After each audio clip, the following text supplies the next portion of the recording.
ஊற்றும் ஐயா உம் வல்லமையை, தாகத்தோடு காத்திருக்கிறே, நான் தாகத்தோடு காத்திருக்கிறே. Praise the Lord. எப்படி இருக்கிறீங்க? இன்றைய நாள்லையும் பரிசுத்த யோவான் 7ஆம் அதிகாரம் 37வது வசனத்தில் இயேசப்பா இப்படியாக சொல்லுகிறார். பண்டிகையின் கடைசி நாளாகிய பிரதான நாளிலே இயேசு நின்று சத்தமிட்டு, ஒருவன் தாகமாயிருந்தால் என்னிடத்தில் வந்து பானம் பண்ண கடவன். அன்பு ஆசீர்வாதம். நமக்கு தாகமாக இருந்துச்சுன்னா நம்முடைய வாழ்க்கை நிச்சயம் ஆஸ்வதிக்கப்படும். இன்றைக்கி மோட்ரு போட்ட உடனே வீட்டில் தண்ணி வந்துருச்சுங்க. சுவிட்சை ஆன் பண்ணிக்கிட்டு உட்காண்ட்ருக்கோம். ஒரு சந்தோஷமே இல்லை. தண்ணியை கொடுத்து ஒரு சந்தோஷம் இல்லை, துணி துவைக்கிறத கொடுத்து சந்தோஷம் இல்லை, சாப்பாடு செய்கிறத கொடுத்து ஒரு சந்தோஷம் இல்லை, எதுலேயுமே ஒரு சந்தோஷம் கிடையாது. ஆனால் ஆரம்ப நாட்களில் பல ஆண்டுகளுக்கு முன்பாக ஊருக்கு பொது கிணறு, ஊருக்கு பொது குழாய், அதில் தான் பைப் வரும். அந்த பைப்பில் நம்ம தண்ணி பிடிப்போம். நம்ம டேர்ன் வருவதற்காக காலையில் எழுந்து போய் தண்ணி வருவதற்கு முன்பதாகவே நம்ம பேரை போட்டு ஒரு குடத்தை வச்சுட்டு வந்துடுவோம். வச்ச தினமும் ஒரு குடம் அப்படியே நகர்ந்து நகர்ந்து நகர்ந்து நம்ம டேர்ன் வரும்போது, நம்ம குடம் டேர்ன் வந்த உடனே தண்ணி நிறையா மற்ற குடங்கள் நம்ம வச்சுருப்போம். அதில் பாத்திரம் கழுவுறதுக்குன்னு தனியாக ஒரு தண்ணி பிடிச்சிருவோம், குளிக்கிறதுக்குன்னு அங்கே தொட்டி வச்சுருப்போம், அதில் தண்ணி பிடிச்சி வச்சுருவோம், குடிக்கிறதுக்குன்னு வச்சுருவோம், பாட்டிலில் பிடிச்சி ஃப்ரிட்ஜில் வச்சுருக்குன்னு பிடிச்சிருவோம், சமைக்கிறதுக்குன்னு பிடிச்சிருவோம், துணி துவைக்கிறதுன்னு பிடிச்சிருவோம், யாராவது வந்து நம்ம வீட்டில் வந்துட்டு போகிறவங்களுக்கு கை கால் கழுவுறதுக்குன்னு சொல்லி வச்சுருவோம். பாருங்கள், அது ஒரு பெரிய ஒரு சந்தோஷமாக இருந்தது.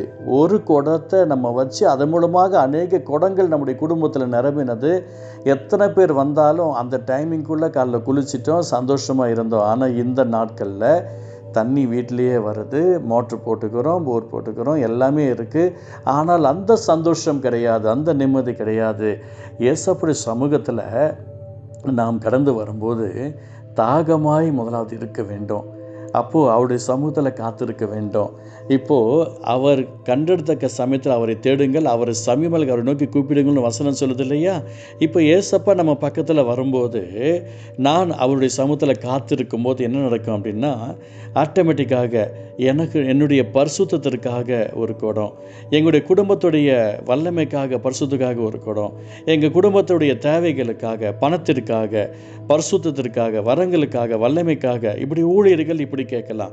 மற்றவர்கள், ஆண்டவரே எங்கள் கடன்கள் இருக்கிறது, தேவைகள் இருக்கிறது, எதிர்ப்புகள் நிறையா இருக்கிறது, அங்கே சமாதானம் வேணும், எங்களுக்கு சந்தோஷம் வேணும், எங்களுக்கு நிம்மதி வேணும். இப்படி தினமும் ஆண்டவர் சமூகத்தில் நம் காத்திருந்து, தாகமாய் காத்திருந்து அப்படி சமூகத்தில் இப்படி பெற்றுக்கொள்ளும் போது எவ்வளோ பெரிய அற்புதம் நடக்கும் கொஞ்சம் யோசித்து பாருங்களேன்.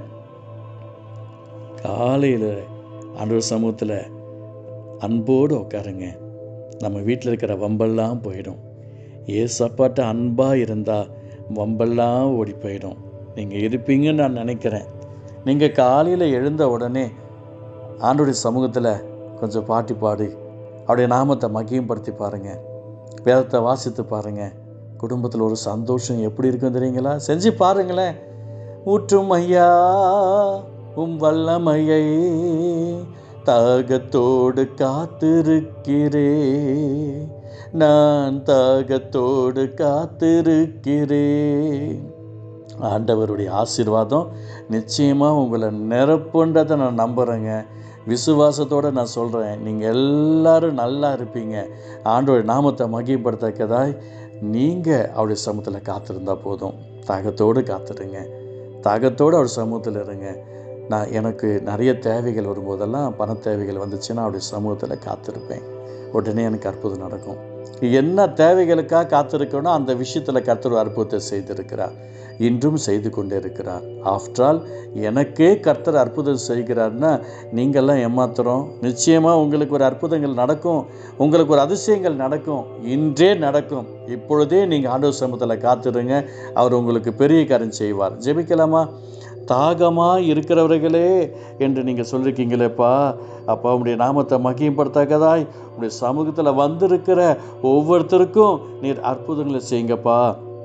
ஒருவன் தாகமாக இருந்தால் இடத்தில் வந்து பானம் பண்ண கடவுள்னு சொல்லியிருக்கீங்களே, உங்களுடைய பிள்ளைகள் உங்களுடைய சமூகத்தில் வந்திருக்கிறாங்க. அவங்க ஹார்ட் உங்களுடைய சமூகத்தில் ஊற்றி இருக்கிறாங்க. அவங்க தேவைகளுக்காக கெஞ்சிக்கிட்டு இருக்கிறாங்க. என் தேவன் அருள் புரிவீராக, என் தேவன் அற்புதங்களை செய்வீராக, உங்கள் நாமத்தை மகிமைப்படுத்தக்கதாய் இப்பொழுது அற்புதம் நடப்பதற்காய் ஸ்தோத்திரம் ஸ்தோத்திரம். இயேசு நல்ல பிதாவே, ஆமேன் ஆமேன்.